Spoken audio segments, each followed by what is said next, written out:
Hi, welcome back. This is Tony, and I'm here with Koki and Beatriz. This is Sheboygan County Community Connections, and today we'll be talking with partners.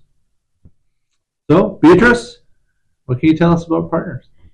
Thank you for having me.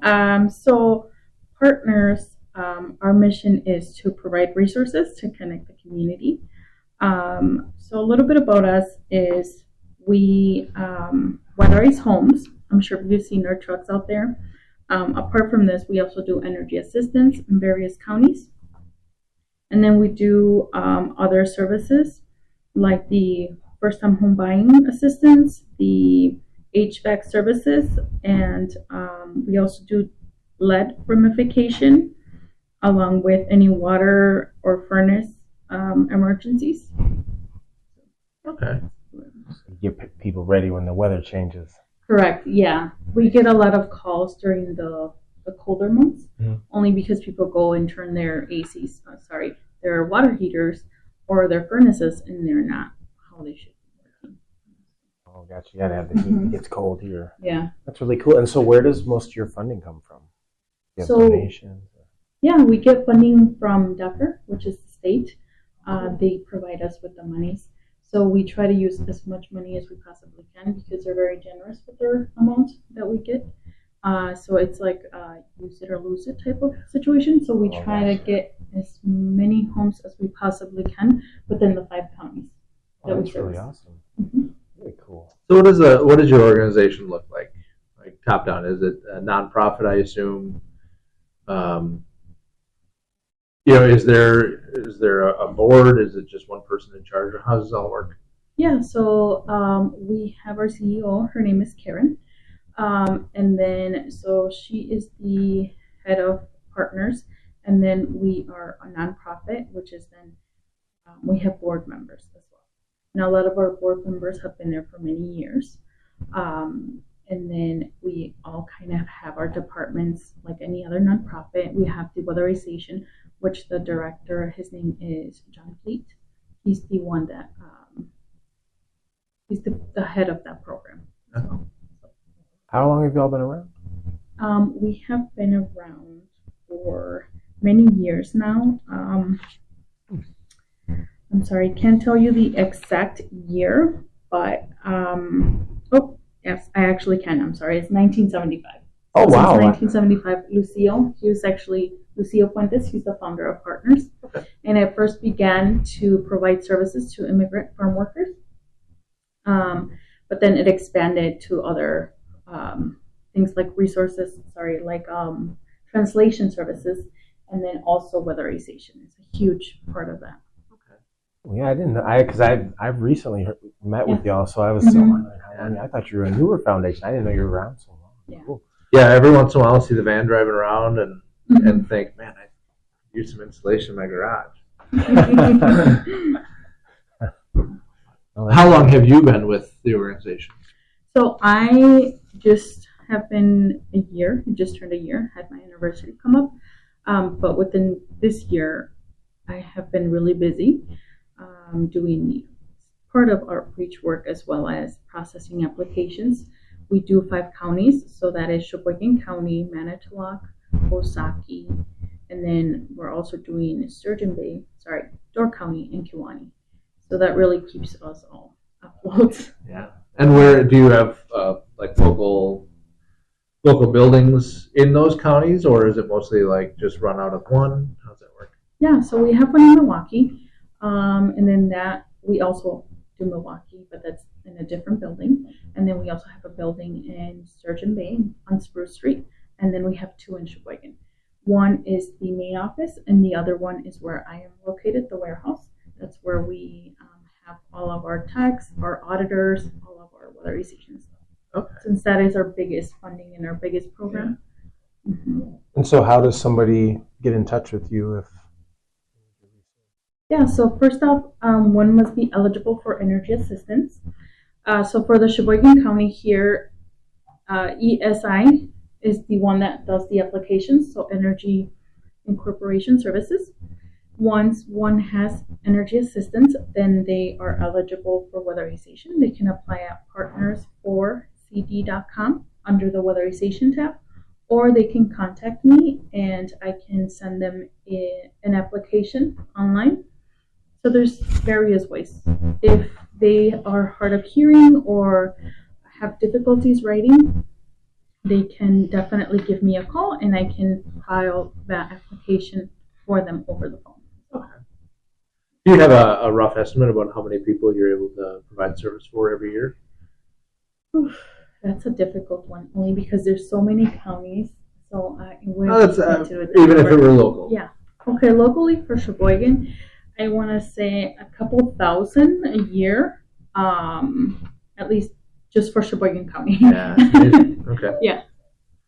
And that, what would you say your biggest service is? The installation aspect of it, or? So for the weatherization piece, I feel like a lot of furnaces, especially within the older homes, furnaces and water heaters are always like changing.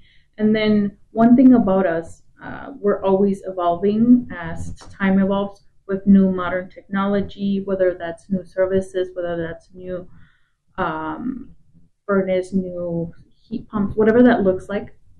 Sorry, water pumps. Whatever that may look like, we're always trying to get the most recent version of that for people's homes as well.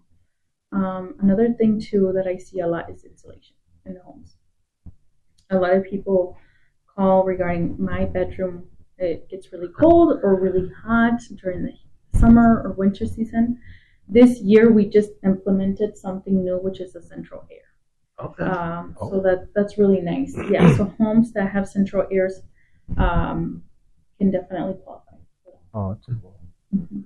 And if they're looking to add that, like say they didn't have, a central air service, but they're looking to add that as they're getting their house serviced, is that something you guys are able to do, or is it mostly pre-existing? So mostly it's pre-existing. However, there are some instances where there are challenges, right? So if a furnace is going to be swapped out or replaced, that would be the ideal time to insert that central air in there. Otherwise, it just becomes really complicated to just put the central air and take out the whole furnace, and it's just a hot mess. So yeah. Mm-hmm. That's really cool. That's a great service, actually, in the community. Yeah, I can only imagine how many homes have the need for that. Look at my own, and I think last year I turned it on the first time to some weird noise. Yeah. Somehow a piece of paper got in the fan. But it was kind of one of those like, okay, it's a furnace. I know enough to be dangerous, but I'm not going to dig around my service. And the guy comes over, he's like, found it, 5 seconds. But ultimately, I mean, it's costly. They charge, by hour. There's a base rate, and that 5-minute service could be quite expensive depending on what's actually needed. Yeah, absolutely. A lot of the times too, where people call and they think, oh, weatherization partners, windows. So that's a tricky one because windows are super expensive, to replace. And again, it's one of those instances where we only do it, not all the time, but just sometimes it just really depends on the home. So it's very unique. It's very tailored to the home. Now, do you go in and ever put plastic up on the windows or anything? You know what I mean? Like weatherize them?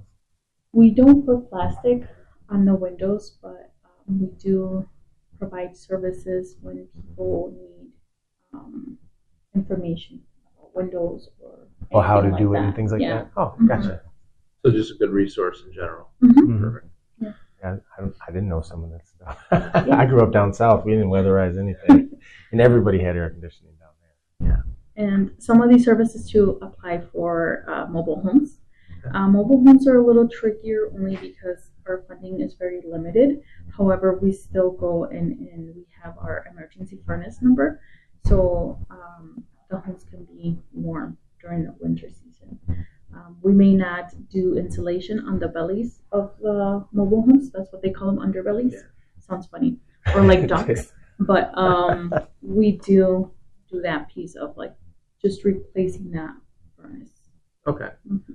Yeah, mobile homes can be a little tricky. I mean, they're so thin-walled Mm-hmm. that even the insulation that's in there, you almost need like the spray foam to really have a good insulation in there because the walls are so thin. But I can only imagine, how many or how old mobile homes, at least some of them that I've been in, actually are. There's, I guess personally, I don't know how often they make them, or someone buys a new mobile home, so that insulation is going to settle the raccoon, whatever might get underneath, because it's a crawl space. Get in that belly and just start tearing stuff up. A lot of them look like the Tasmanian devil went in there and just started ripping everything up because they're just cats go down there and everything. Oh, yeah. Living in there. Yeah. Well, you just imagine, those crawl spaces aren't exactly sealed, right? It depends on what the homeowner or the renter or however it is wants to prepare that bottom. Some have what they call wainscoting, so it just looks like slats of wood, but it's probably just a panel. Some just have like a lattice, so there's holes and whatever else can get through there and easy to tear. There's a lot of work that can go on under a mobile home. And then now we're in Wisconsin, so if that is a little more open, that insulation is messed up, it's easy to freeze. So that's where the plumbing would be important, right? Those pipes underneath are not working. You don't have running water. Yeah.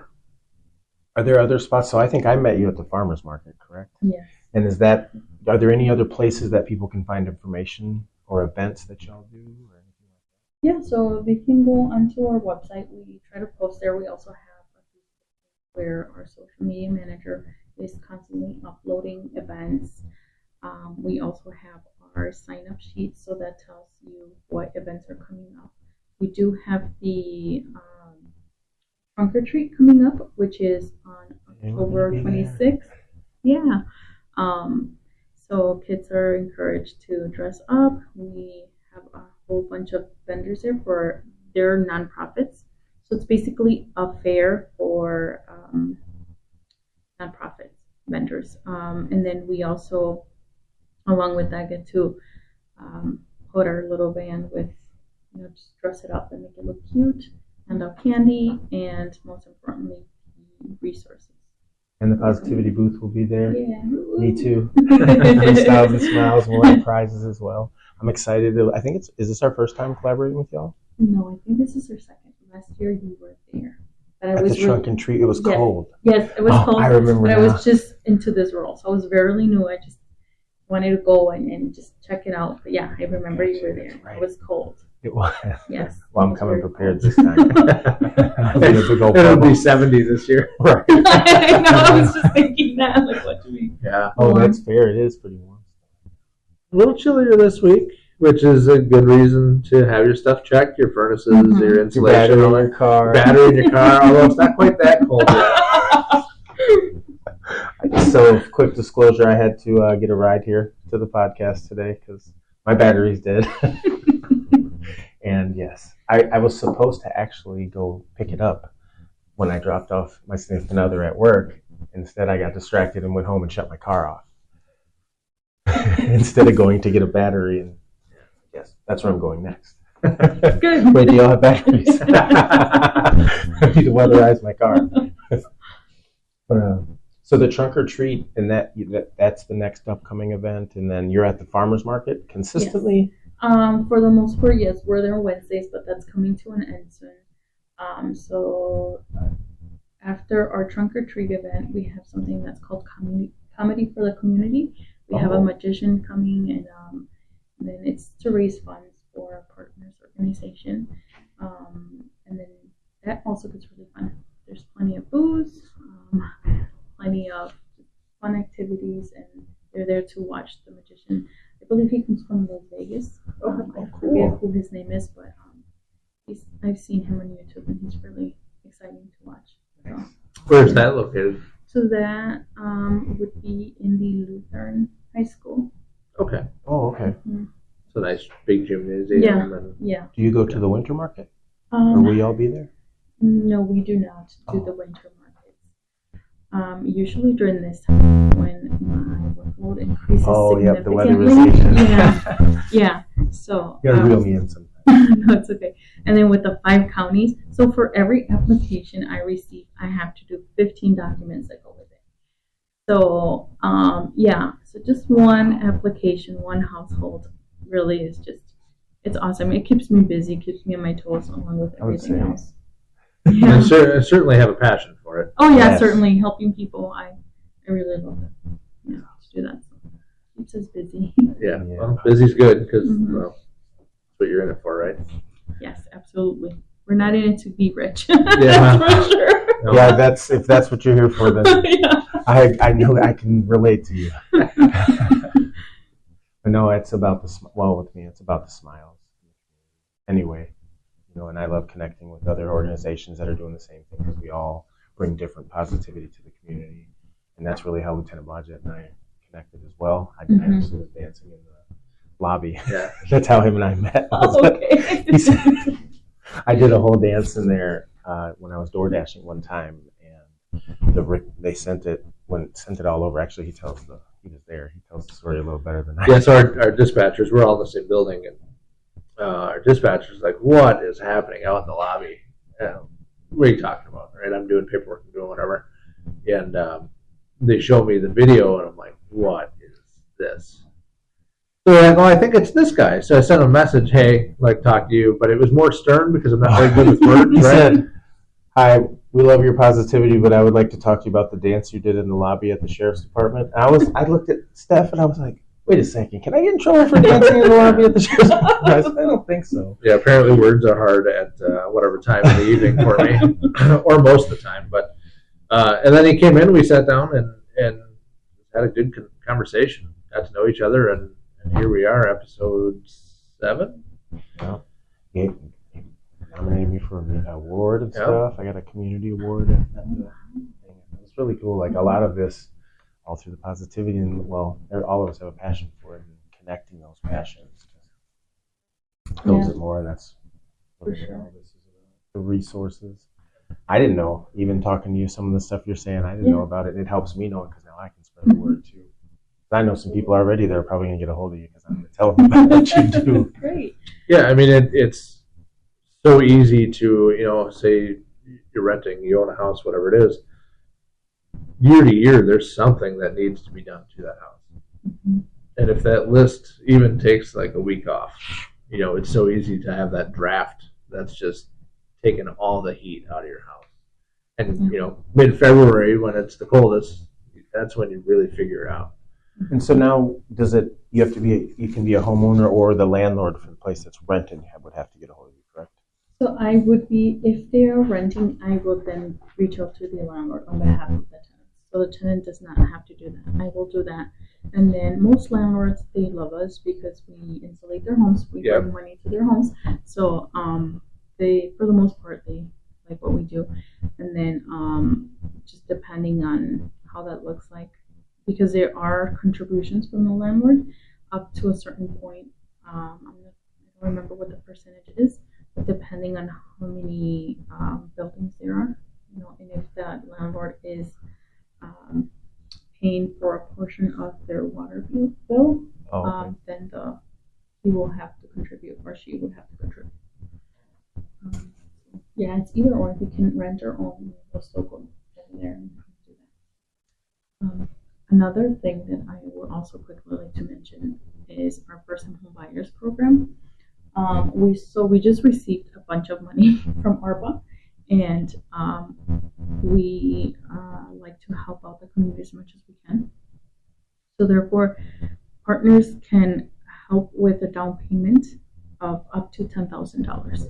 So we only ask that you have a minimum of a 580 credit score or higher and contribute a minimum of $1,000 towards that.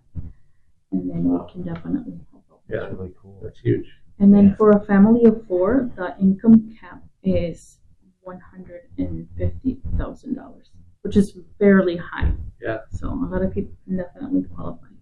Okay. Mm-hmm. Yeah, it's interesting because our first episode was the drug court.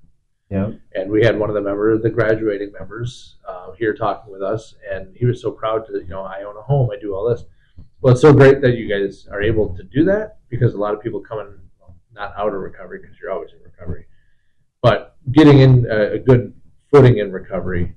And if they're able to move towards that, credit score is credit score. Mhm. I still don't know who makes that. Same people that silent the K's in knife. That's They fair. all work together. That's fair. But if you're able to obtain that $1,000 and you're able to get, so if they provide $1,000, is it $11,000 down or is it 10 total?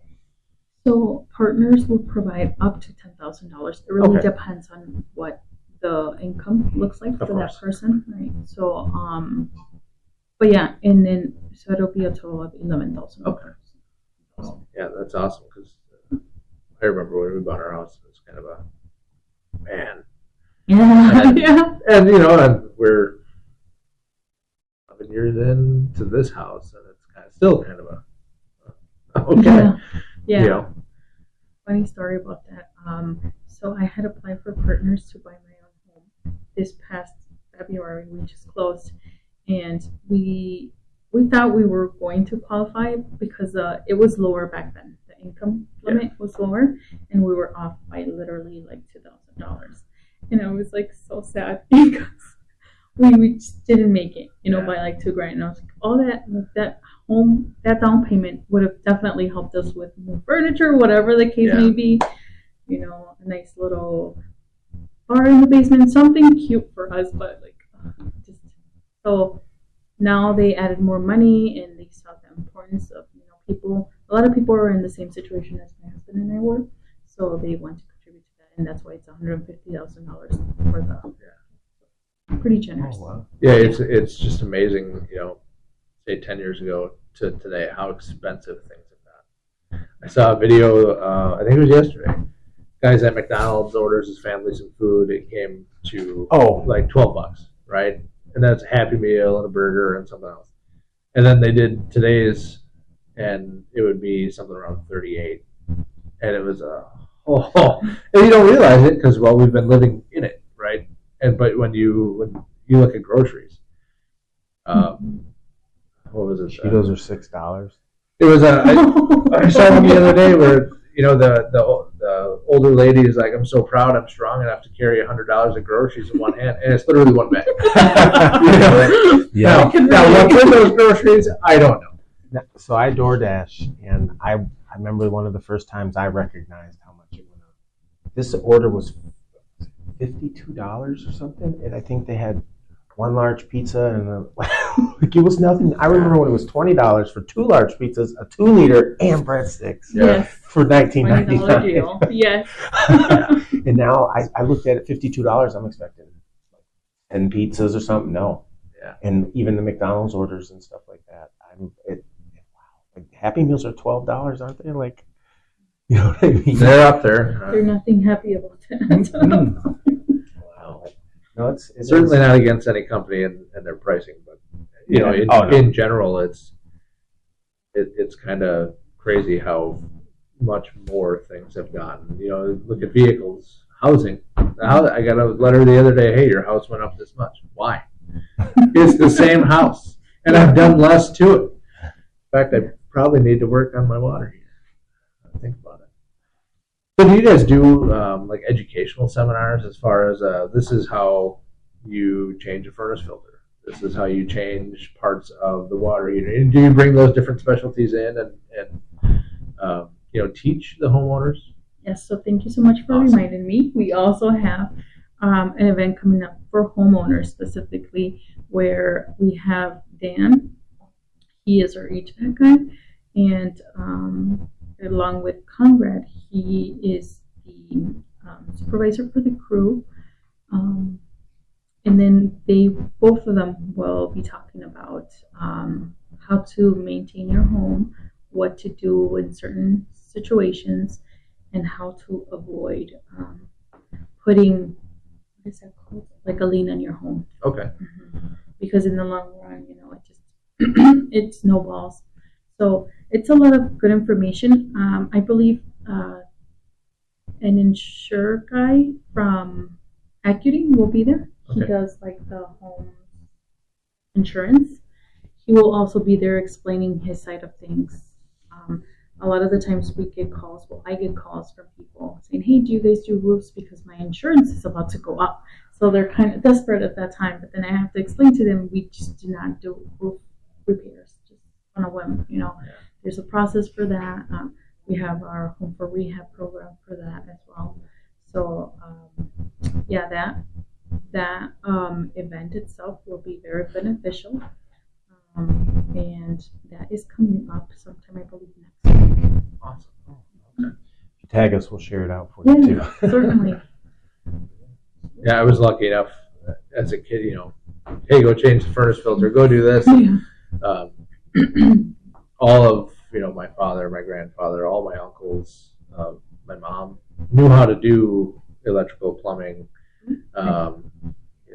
Maybe some stitches here or there, wrap some bandages. I always had someone being able to show me something, and there's so many people that I guess I didn't, being naive maybe early on was you don't know how to do this. Yeah. I had a friend that was hey, can you look at my furnace? I walked down there and the filter is just caked. Like, have you ever changed this? You had to change it. And in my head, I'm thinking, how do you not know you have to change it? But not everyone is as lucky as I was in that sense, where I had that knowledge base and someone provided it. But those first-time home buyers and people renting, that all of a sudden it's cold. Well, have you checked these things? And then you kind of get into it. So that's great that you offer the education part of it as well. Yeah. To that too, sometimes when people rent, they don't always have the best landlords.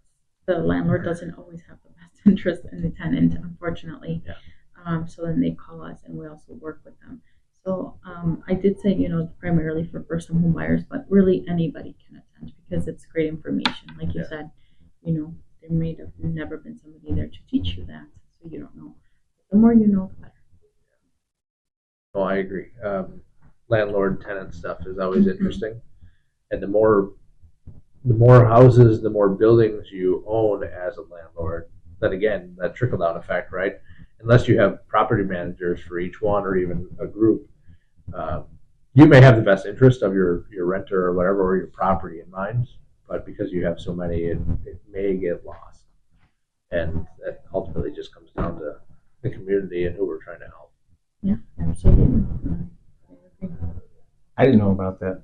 That just hearing like the what you need to get the house with your help, that was inspiring to me. I know now I could probably, if I work at it, get a house, but I won't sit still too long. I want to get a mobile, but it's really inspiring to me, and because I'm in recovery and I'm still digging out of the holes I've dug, but knowing that, seeing the low, like the credit score, that's actually obtainable for me. I was like, what? And so I appreciate the knowledge, and that's really awesome. It's very inspiring, and I'm sharing this with other people in my situation. Yeah, and a lot of people are so in debt because of, high rises, because of whatever it may be that they took out a car, credit cards, or school, and they don't know that, it's okay. If you have a low score, it doesn't mean that you're just completely not okay with purchasing a home. I mean, there's still, there's a lot of help for that. Yeah. Is there any sort of like financial education when you guys go through that aspect of it? So we pair up with the chamber for that. So we, in our end of it, we do the down payment assistance, but then we also, it's like a big community for the client. So we'll hook them up with a lender, realtor, and then like that piece comes into that. Learning how to budget, consumer credit counseling is one of the people that we use. So yeah, there's a lot of it. I just want to say too that we had just bought 14 condemned homes, and 2 of those homes are single family. We will be fixing them and then selling those, and then the rest are duplexes. So there are 12 duplexes, and we will be renting those out. They are currently 2 bedrooms for $1,000 a month, and they have half a basement and a garage. So they're for affordability. Yeah, and having friends that are looking to rent or their rent has gone up so high that they're trying to find somewhere else. That's good to know because I get asked a lot in the community. If you guys know anywhere apartments, houses, just running around. People are always asking stuff like that. Yeah. And then we're also working to do a building with apartments. I don't know if you guys heard. I believe it was in the newspaper last year that we're doing. But right now we're just kind of we're waiting for things to get the ball rolling with the city and all that stuff. But yeah, that's another thing that Partners is doing. We're building more affordable housing, more apartments, and that are more tailored towards lower income. A lot of affordable housing coming soon. Yeah, well, that's awesome because we were looking for someone 2 weeks ago, and I went for a walk here in the city, and it's not somewhere I usually, as a county deputy, not really walking around, at least at work. And it was probably 10 o'clock at night. And, I know of the homeless population. I'm aware of it. What I found very interesting was just where you find them and how many there were. Just laying along the river, and the more access people have to get into some of these housing environments, to be warm, have a chance to be fed, all that stuff, it goes so far. So very grateful you guys are around and able to provide that service for everybody.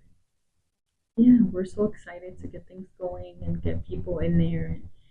And it's for everybody. We do have our Sunnyside townhomes, but there is a waiting list for those, and there's only so much room we have. Yeah. So we want to help as much as we can. So that's why we're doing these other apartments, and we've got these. Awesome. I think you answered all my questions. Yeah, I think I'm good too. Do you want to give us how to get in contact with you one more time? Yeah, so you can go to partners4cd.com under the weatherization tab. If you're looking for weatherization services, otherwise you can go to the housing for first-time home buyers. If you are looking for emergency services like a furnace for water conservation, which is a water heater, we just call it water conservation, you can go on there as well and get a hold of any of the programs. Once you get a hold of the programs, then they will come to each individual person that's in charge of that program. Okay, well, Beatriz, thanks for coming. Thanks for telling us about your organization and yourself. Thank you so much for having me. Wait, before you go, you didn't hear me freestyle yet. So you help with the housing. You also help with Smiles. Thank you so much for sharing these resources while I freestyle. So have a wonderful day. And that's a podcast. And hope you enjoyed. You didn't get too nervous, and then you listen to my rap. Yay. All right. Well, thanks for listening. And till next time.